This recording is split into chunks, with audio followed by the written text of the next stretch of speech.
El 27 de octubre de 1997, un extraño objeto abandona las dependencias del Museo Británico de Londres. Bajo estrecha vigilancia, se abre paso entre el tráfico y cruza la ciudad. Para la gente que pasa, no hay nada que se salga de lo común. Pero algo está sucediendo. Una momia egipcia va a hacerse una revisión en un hospital cercano, aunque no es una revisión rutinaria. El sarcófago nunca ha sido abierto. Ahora, a su ocupante se le practicará una autopsia por primera vez en 2000 años.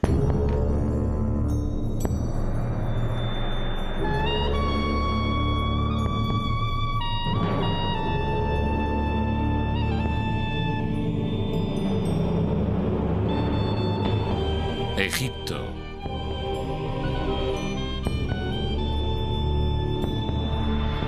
Después de la muerte.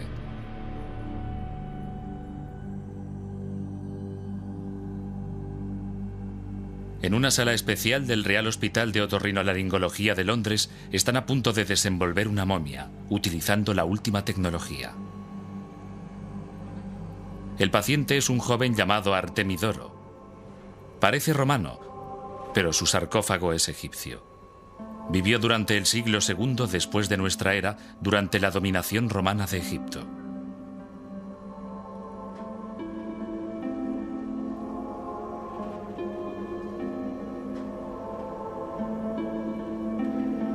En el pasado, desenvolver a una momia significaba normalmente destruirla, y los rayos X solo mostraban su esqueleto.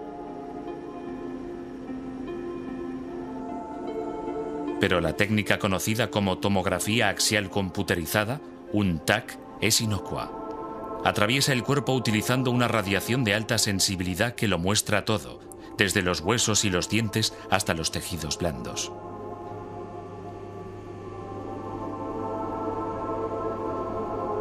El resultado es una serie de secciones transversales de los cadáveres.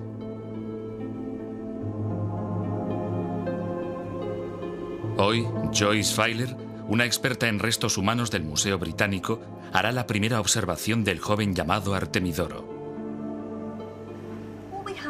Aquí tenemos una imagen de la momia.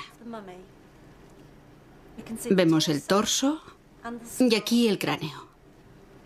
Aquí tenemos una sección transversal, un corte que cruza esta parte del cráneo. Alrededor del cráneo hay una gran cantidad de la tela utilizada para vendar el cuerpo. Aquí está el cráneo. Esto es la nariz, la zona frontal del cráneo, y aquí está la parte anterior del cráneo. Aquí puede verse claramente cómo extrajeron el cerebro. Pero lo más interesante de este cráneo son las fracturas que pueden verse aquí, en la parte trasera. Cuando se reúnen los tags y se colorean por ordenador, los rayos X bidimensionales se convierten en sorprendentes imágenes tridimensionales que revelan detalles nunca vistos.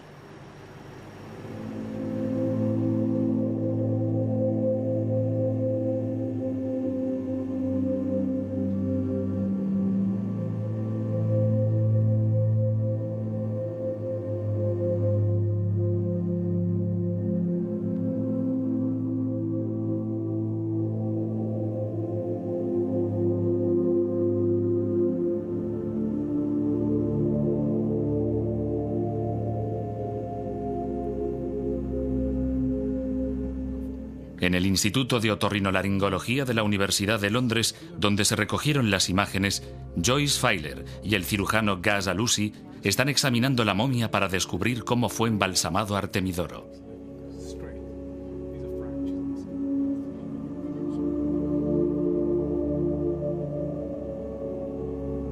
Una primera inspección del cuerpo desvela un secreto sorprendente. El sarcófago puede que sea exquisito, pero la momia es un desastre.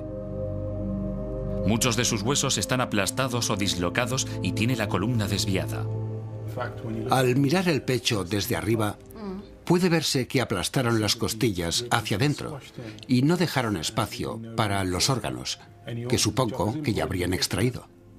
Las piernas y pies están torcidos, lo que hace pensar que su cuerpo fue maltratado, un trabajo sucio que los embalsamadores nunca pensaron que pudiera salir a la luz del día.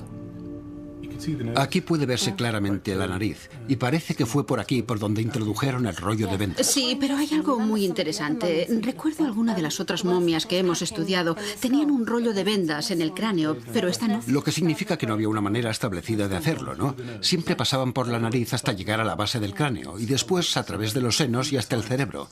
Me parece que fue así como extrajeron el cerebro, porque aquí dañaron una parte del cráneo. Artemidoro fue uno de los últimos egipcios momificados. En el siglo III después de nuestra era, la expansión del cristianismo puso fin a esta antigua práctica desarrollada durante 3000 años.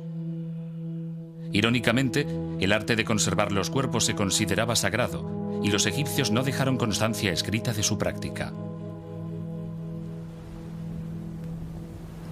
El único relato sobre esta técnica procede del historiador griego Heródoto, que visitó Egipto en el año 450 antes de nuestra era.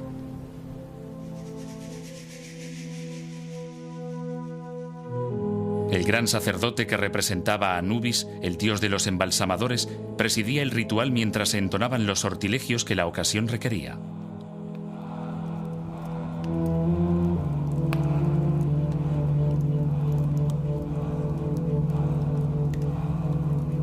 El primer paso era la preparación de las especias, las resinas y los aceites. Después se retiraba el cerebro. Se extraía a través de las ventanas de la nariz con un garfio de metal.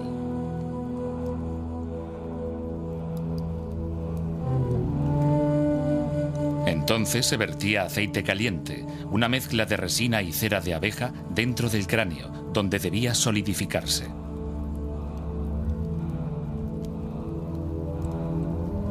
Después se realizaba una incisión en el abdomen para extraer los pulmones, el hígado, el estómago y los intestinos. En este paso resultaba fundamental actuar rápidamente, ya que, a causa de su alto contenido de agua, los órganos internos son las primeras partes del cuerpo que se descomponen. Los órganos se momificaban por separado. Una vez desecados, eran escrupulosamente lavados y ungidos con aceite y resina. Seguidamente se envolvían en lino y se colocaban en uno de los 4 vasos canopos rituales con inscripciones dedicadas a los dioses, los 4 hijos de Horus, pidiendo su protección.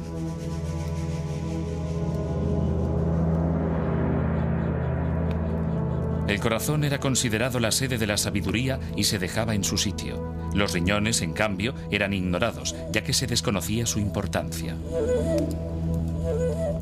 Después se cubría el cuerpo con natrón, un conservante natural formado por una mezcla de carbonato sódico y cloruro sódico que tenía la misión de extraer la humedad de los tejidos.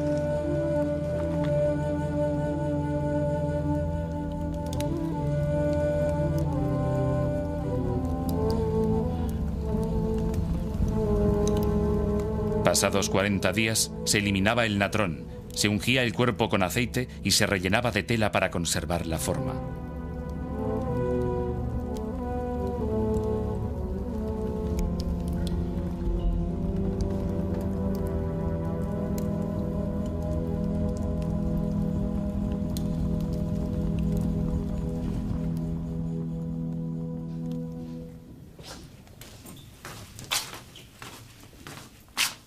John Taylor, un experto en momificación del Museo Británico, tiene pruebas de la depurada técnica de los embalsamadores.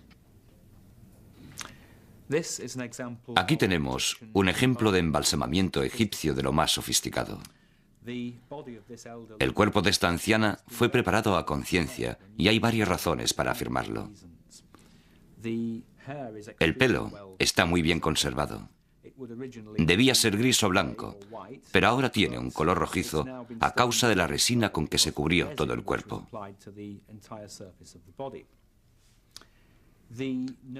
La nariz conserva su forma original, indicación clara del cuidado de los embalsamadores. Aquí tenemos la incisión que el embalsamador realizó en el flanco para extraer los órganos internos. Las manos, y especialmente las uñas, están muy bien conservadas. Otro indicio de lo sofisticado de las técnicas que se emplearon para embalsamar a esta mujer.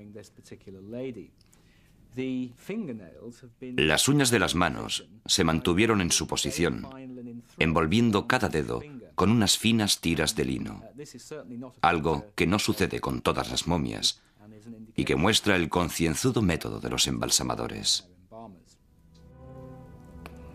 Al egipcio medio, la momificación le suponía 2 meses de sueldo y 2 meses más para pagar la máscara.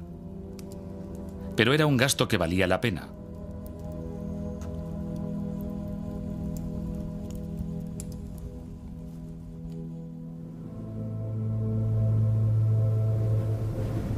Los egipcios creían que el espíritu de una persona sobrevivía después de la muerte, pero necesitaba alimento. Si el cuerpo quedaba irreconocible, el espíritu pasaría hambre y su vida en el más allá correría peligro. Una momia era una póliza de seguros contra el olvido.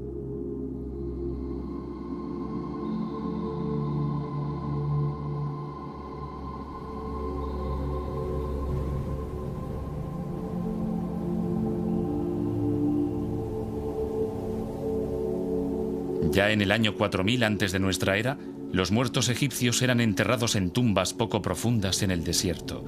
La arena caliente y seca eliminaba de manera natural la humedad y evitaba la multiplicación de las bacterias y la descomposición.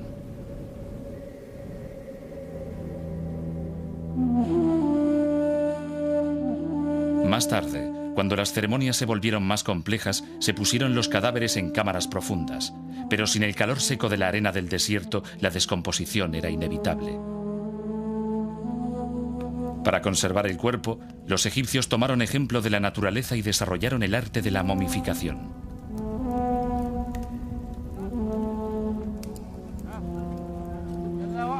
En 1997, un equipo de arqueólogos dirigido por René Friedman de la Universidad de Berkeley, en California, estaban explorando un cementerio en Hieracómpolis, la antigua capital del Alto Egipto, cuando encontraron algunas tumbas que habían sufrido pocos daños. Aunque la mayoría habían sido saqueadas en la antigüedad, los restos todavía se encontraban en bastante buen estado. El cuerpo de una mujer adulta, de entre 20 y 35 años de edad, estaba aún cubierto por una estera y rodeado de 7 vasijas con ofrendas de alimentos. Murió alrededor del año 3500 antes de nuestra era, y su cabeza, manos y brazos habían sido envueltos en estrechas tiras de lino. Hasta aquel momento, la momia artificialmente conservada más antigua databa del año 2950 antes de nuestra era. Pero el descubrimiento de resina en la piel y la tela de algunos de los cuerpos de Hieracómpolis sugiere que los egipcios estaban experimentando con el arte de la momificación unos 500 años antes de lo que se pensaba.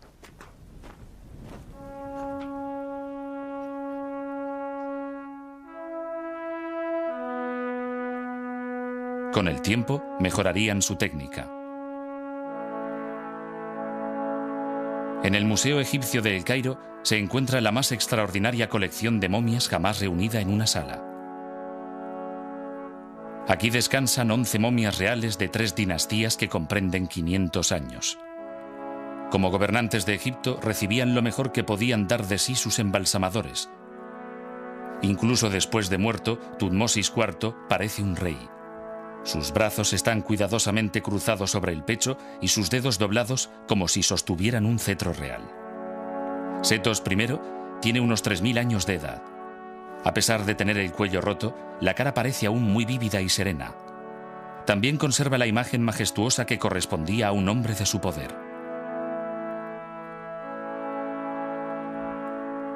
Su hijo, Rameses el Grande, tuvo un centenar de hijos y reinó durante 67 años, pero su cuerpo revela el tormento de una dentadura gastada y con abscesos, y de una dolorosa cojera causada por artritis en la cadera. El cuerpo de Rameses V está tan bien momificado que incluso conserva una erupción cutánea que puede atribuirse a la viruela, una enfermedad vírica mortal.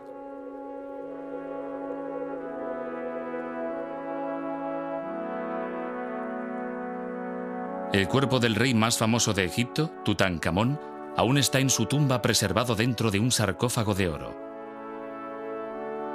El estudio de su momia, en los años 70, reveló que su cabeza no estaba demasiado bien conservada, y un examen de su cráneo con rayos X despertó un vivo debate.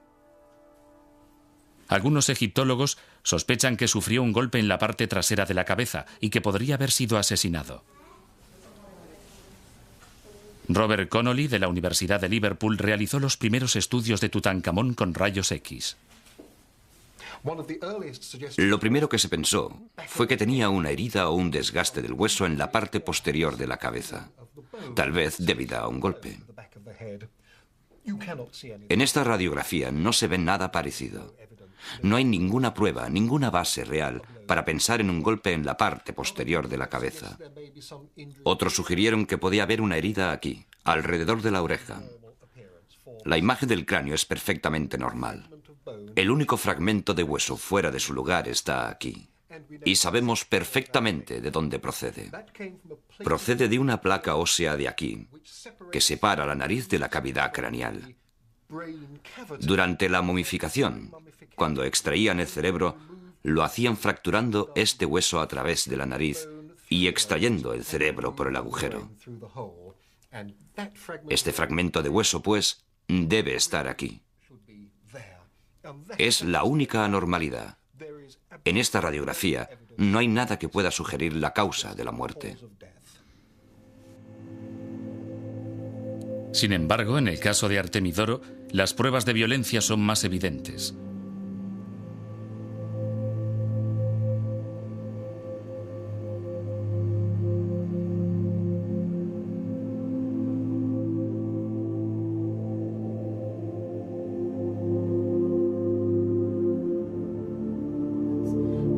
Mirando los tags, Joyce Feiler y Gus Alusi percibieron varias grietas que proceden de lo que parece una herida en la parte posterior del cráneo.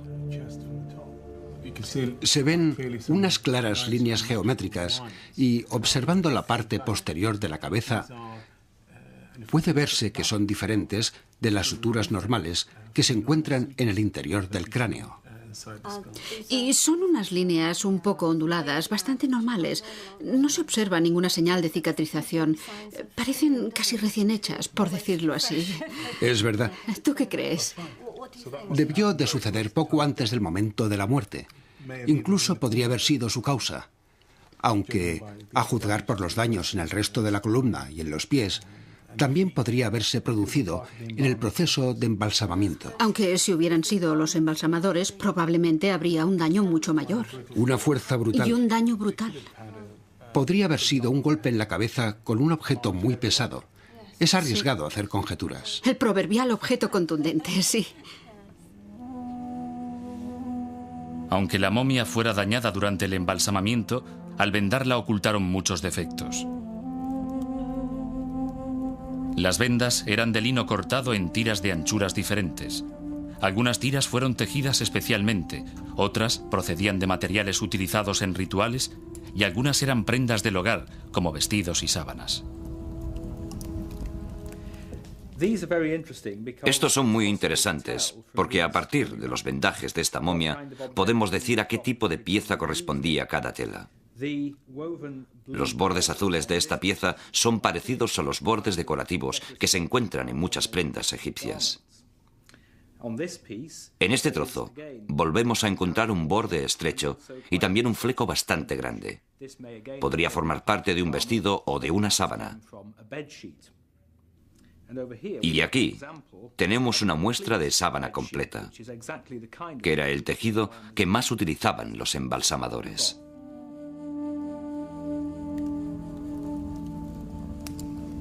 El torso se vendaba en capas de varios centímetros de anchura.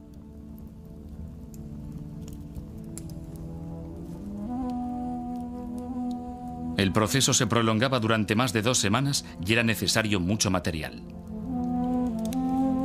Los vendajes de una momia alcanzaban una longitud de 800 metros.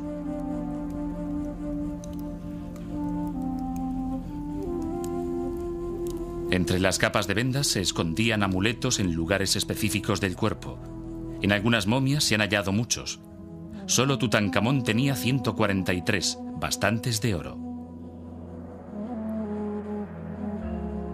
Algunos eran imágenes de los dioses, otros símbolos de eternidad y fuerza.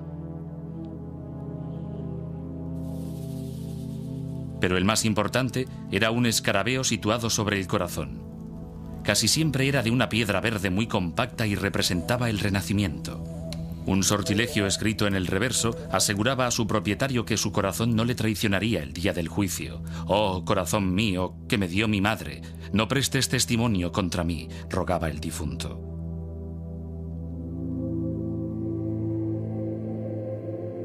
La importancia del corazón queda vívidamente ilustrada en el Libro de los Muertos, una serie de sortilegios que los egipcios se llevaban a la tumba para que les ayudaran a superar los obstáculos en el día del juicio.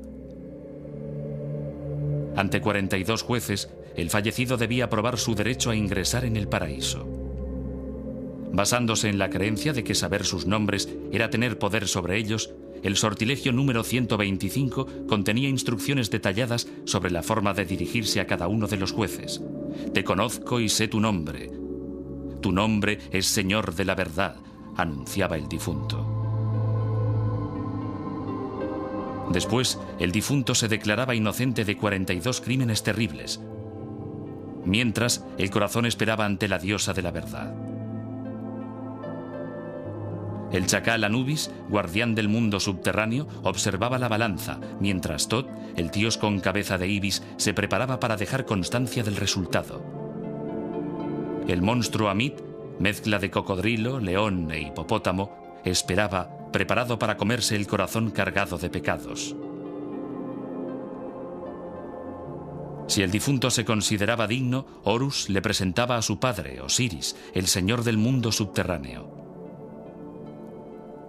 Convertido en inmortal, una máscara de oro colocada sobre su cara le garantizaba la vida eterna.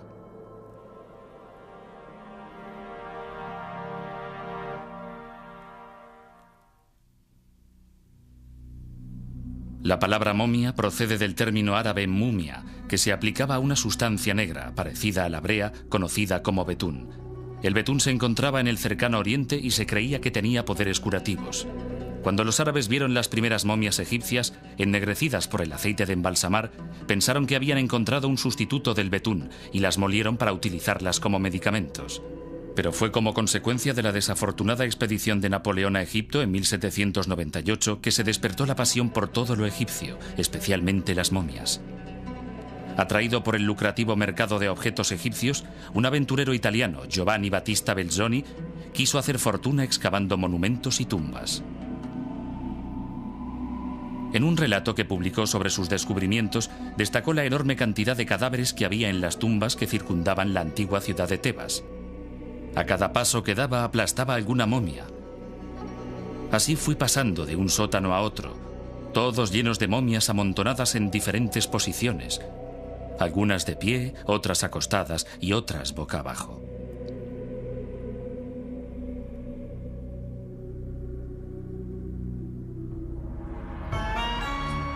En el siglo XIX, las momias eran tan populares que no era raro que los jóvenes aristócratas que iban a Egipto volvieran con una momia como recuerdo.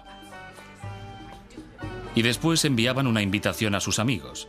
«A las 2:30 desenvolveremos una momia de Tebas», reza una de ellas.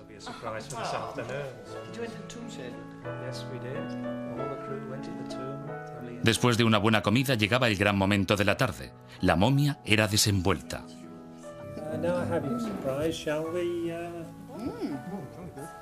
Aunque fuera un sacrilegio, el público se emocionaba ante la posibilidad de ver la cara apergaminada de un egipcio del tiempo de los faraones.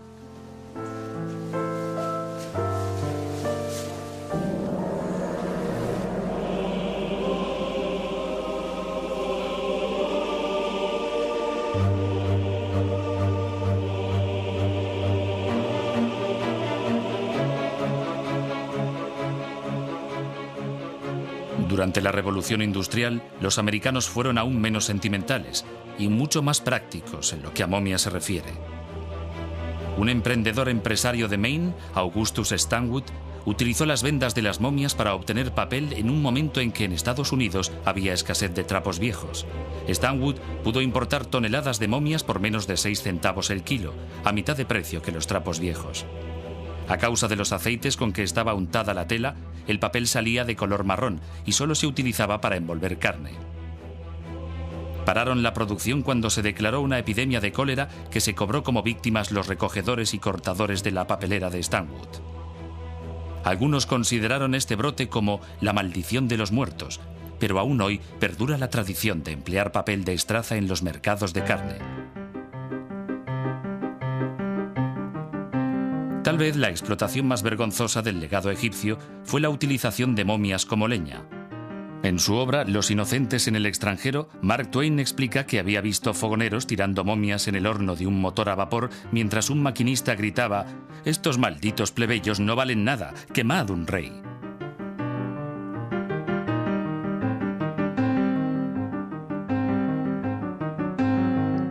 Pero lo que para un hombre es un chiste, para otro es inspiración. Un médico británico llamado Augustus Granville empezó su trayectoria profesional especializándose en enfermedades de mujeres y niños. Pensó entonces que las momias podrían ser una fuente de información médica de gran valor si se sometían a un examen científico. Realizó la primera autopsia real de un egipcio de la antigüedad a una momia que le regalaron en 1821. Pudo determinar que el paciente, una mujer, murió a los 50 años, presumiblemente de un cáncer de ovarios, el caso más antiguo que se conoce. Siguiendo a Granville, los egiptólogos se interesaron cada vez más por el valor científico de las momias. Hoy en día, las momias egipcias siguen contribuyendo a la ciencia médica de una forma que años atrás nadie hubiera podido imaginar.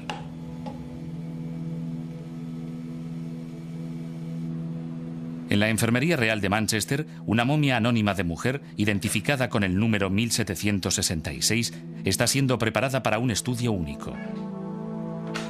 La responsable es Rosalie David, una de las mayores autoridades en momias y enfermedades antiguas. Hoy, como parte del célebre proyecto Momia de Manchester, la 1766 está siendo examinada por primera vez con los instrumentos de radiodiagnóstico más potentes del mercado. Su exquisito sarcófago fue recubierto con oro y piedras semipreciosas, pero lo que contiene es mucho más valioso para la ciencia médica.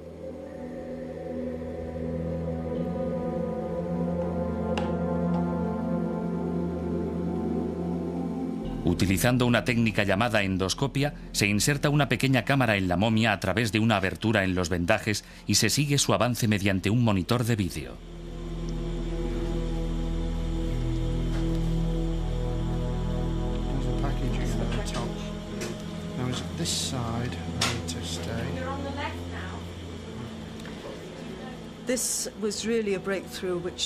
El equipo de Manchester fue pionero a mediados de los años 80 en esta revolucionaria técnica que nos permite examinar las momias y tomar muestras para ser estudiadas sin destruir nada. Para evitar la contaminación de los materiales de relleno y la polución ambiental acumulada a lo largo de los siglos, las muestras de tejido se toman del interior del cuerpo.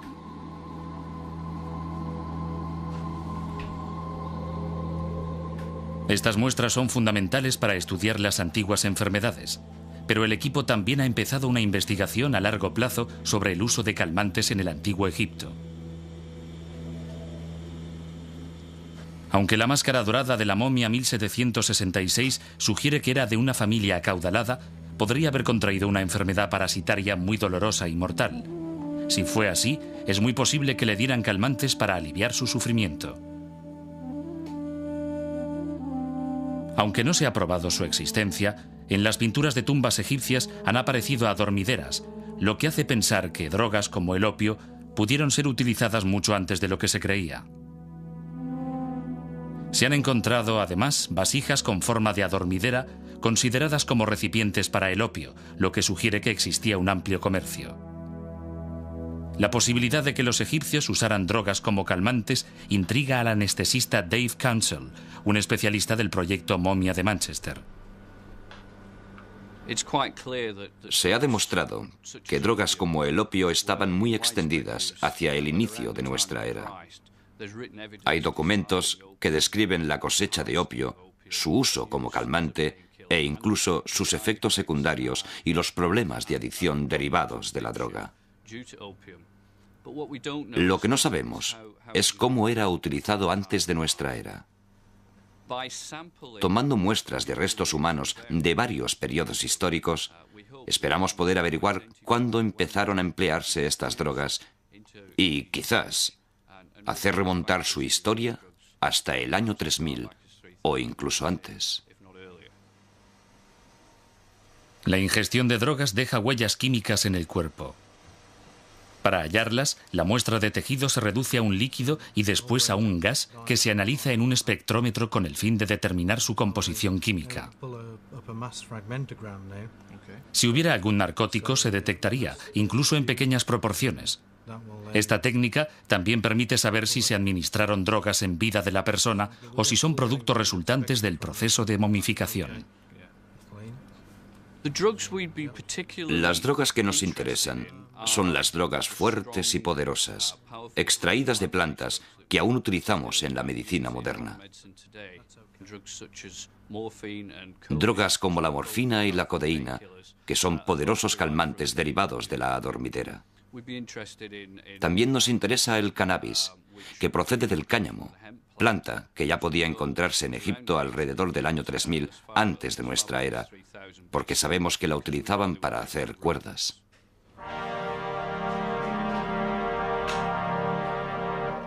Aunque aún no se ha llegado a ninguna conclusión sobre el uso de drogas en la antigüedad, las momias entrarán pronto en otro interesante reino de la ciencia.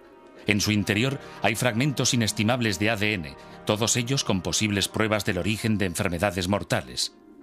Los investigadores esperan que estableciendo su evolución puedan hallarse antídotos para la malaria y la hepatitis, y así estas antiguas enfermedades podrían ser erradicadas algún día.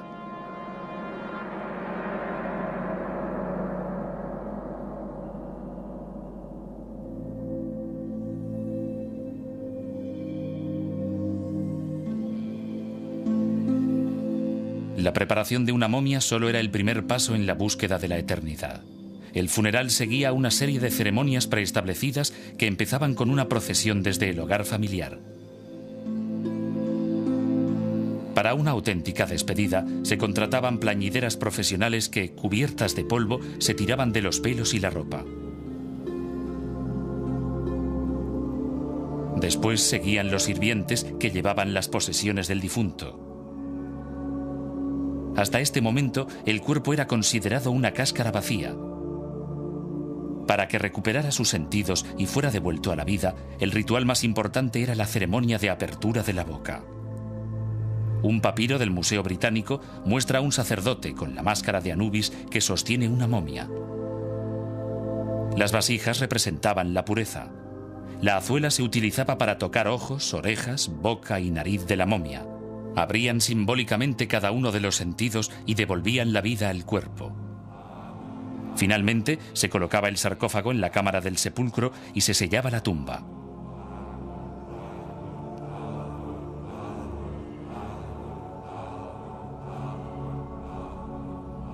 Por lo general, en las pinturas de las tumbas, los propietarios y sus familias aparecen saludables y en la flor de la vida.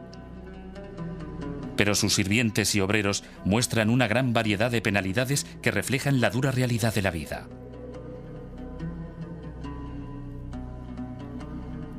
Durante 3 años, Margaret Judd, de la Sociedad de Investigación Arqueológica del Sudán, ha estado estudiando un cementerio al norte del Sudán para descubrir cómo vivían en realidad aquellas personas.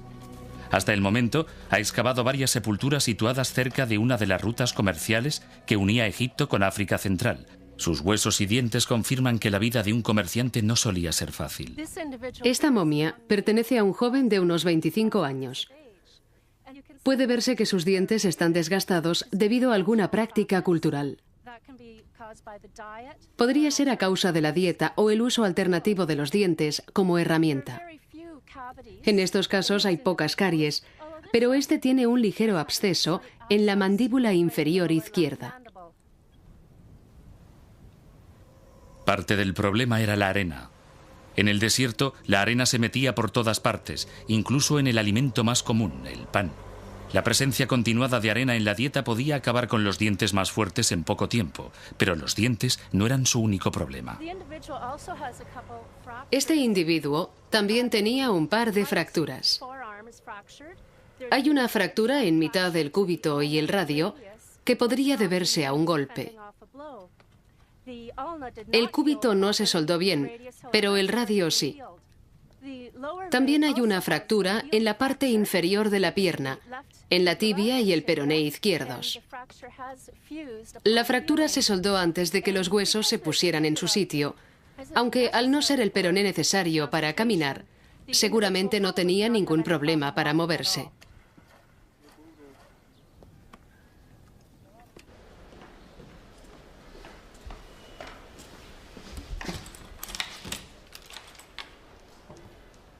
La Facultad de Medicina de la Universidad de El Cairo tiene una de las mayores colecciones de restos humanos del antiguo Egipto.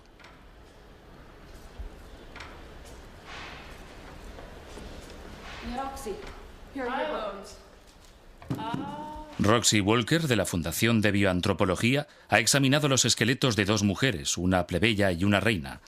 Con solo mirar sus huesos puede decir quién es quién. Hace 4000 años, esta mujer joven vivía y andaba por las orillas del Nilo. Murió cuando aún era relativamente joven, hacia los 20 años. Y tuvo una vida muy dura, lo que podemos deducir por aspectos como el extremo desgaste de sus dientes. Sus vértebras muestran que tuvo una artritis temprana. Es algo que encaja con la tarea de llevar pesadas cargas y con las posturas dolorosas que debía adoptar para moler grano. Si miramos los huesos de su antebrazo, vemos que la circunferencia es muy robusta y presenta varias estrías en los puntos de unión con los músculos superiores del brazo. En cambio, si comparamos su húmero izquierdo con el de esta otra mujer, que murió cuando tenía entre 18 meses y 2 años menos, apreciamos que el húmero de esta última es más grácil. Su mano es más delgada, más refinada, con uñas bellamente pintadas de rojo con aleña. Se desconoce la identidad de la primera mujer, pero sabemos que la segunda era la reina Ashait. Sus cabellos estaban arreglados con esmero. Algunas escenas muestran cómo las sirvientes peinaban cuidadosamente a las reinas. El pelo era una de las grandes preocupaciones de la élite. Un problema habitual del antiguo Egipto eran los piojos. Contra lo que suele pensarse, los piojos no son producto de una mala higiene. Solo viven en mechas de pelo limpio y sano unidas al cuero cabelludo. La presencia de piojos hace pensar que los egipcios se lavaban el pelo a menudo. Para evitarlos, algunos se peinaban con frecuencia y utilizaban aceites.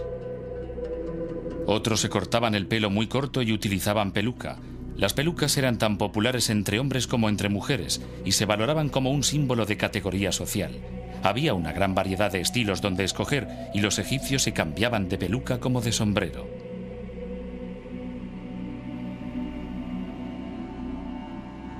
Una de las más elaboradas era un tipo de peluca doble con 2 secciones separadas, ondas o rizos en la parte superior y trenzas a la altura de los hombros.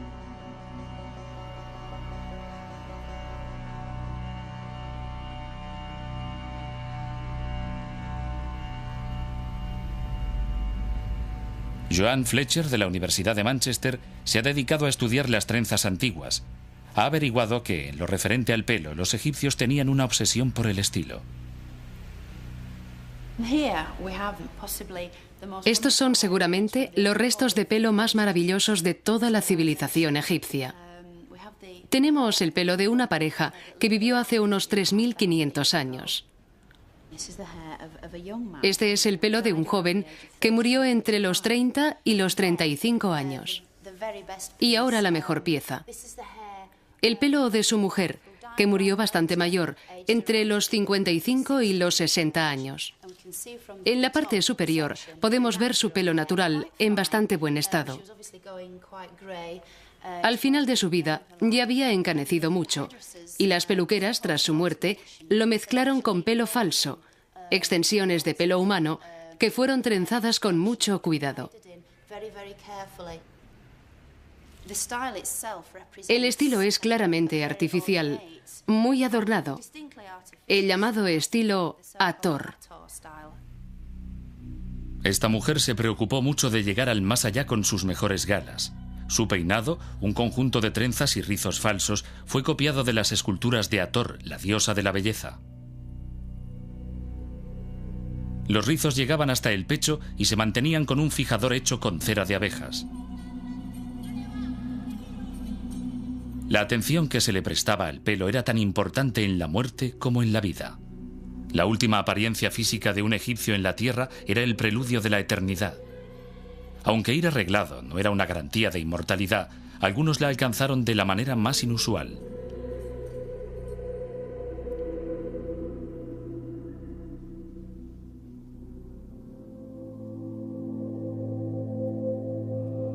Hoy, una de las posesiones más preciadas del Museo Británico, la momia de Artemidoro, de hace 2000 años, regresa a la vida.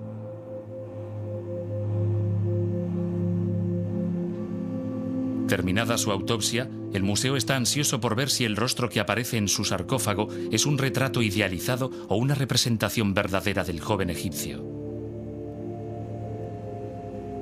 Para saberlo, Joao Campos, del Instituto de Otorrinolaringología de la Universidad de Londres, combina su conocimiento de anatomía humana con la tecnología informática para reconstruir su aspecto.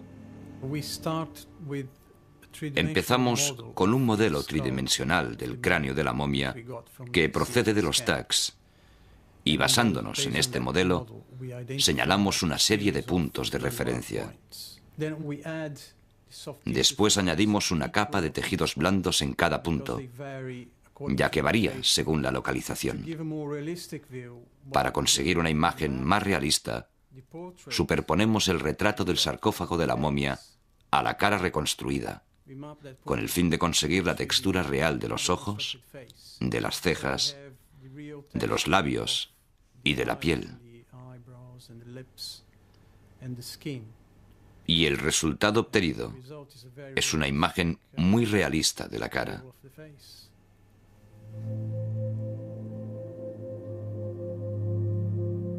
Parece que el auténtico Artemidoro haya perdido el color rosado de la juventud. Su cara se nos presenta más llena y más robusta. Es evidente que el artista creyó que podía mejorar su imagen.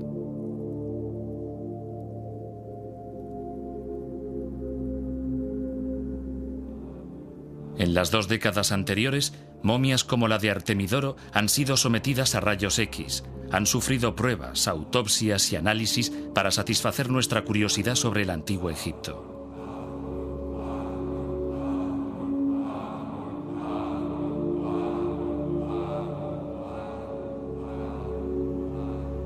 Actualmente, en un giro radical, los médicos piden ayuda a las antiguas momias para ahorrar tiempo y salvar vidas.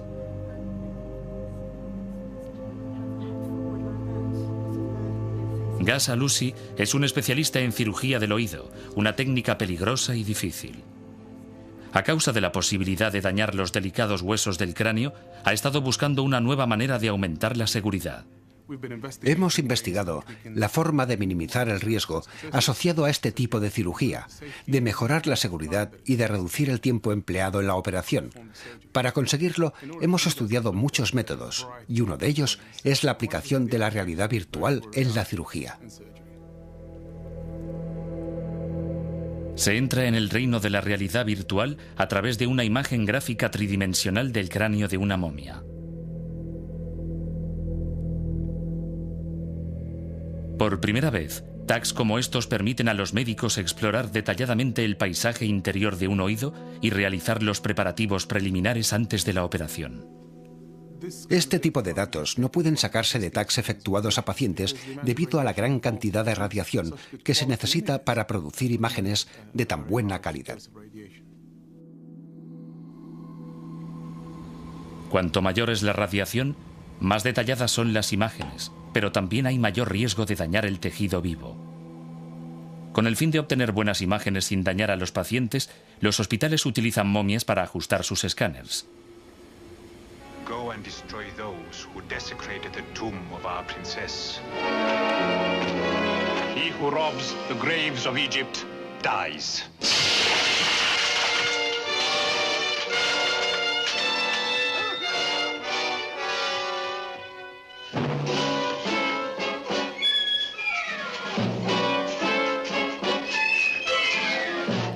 who robs the graves of Egypt dies.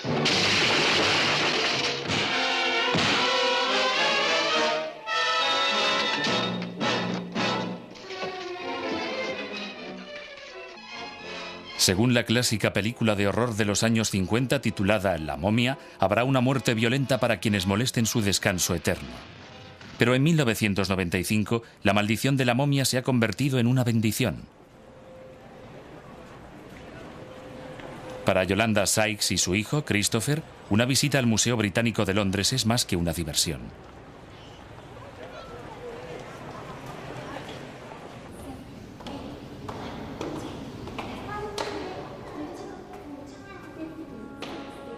Aunque él aún no lo sabe, Christopher se encontrará cara a cara con una vieja amiga.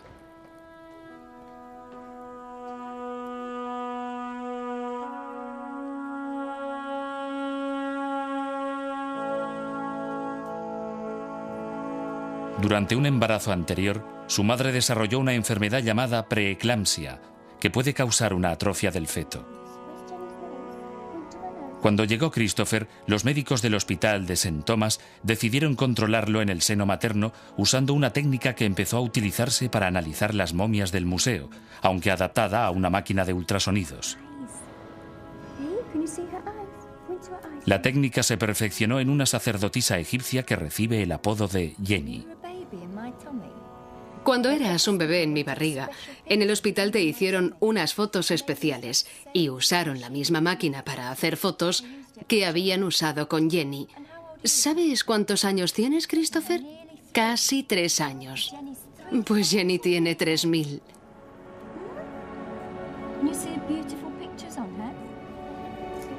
Christopher está sano y es feliz gracias a Jenny, la momia que llegó del pasado para compartir el don de la vida.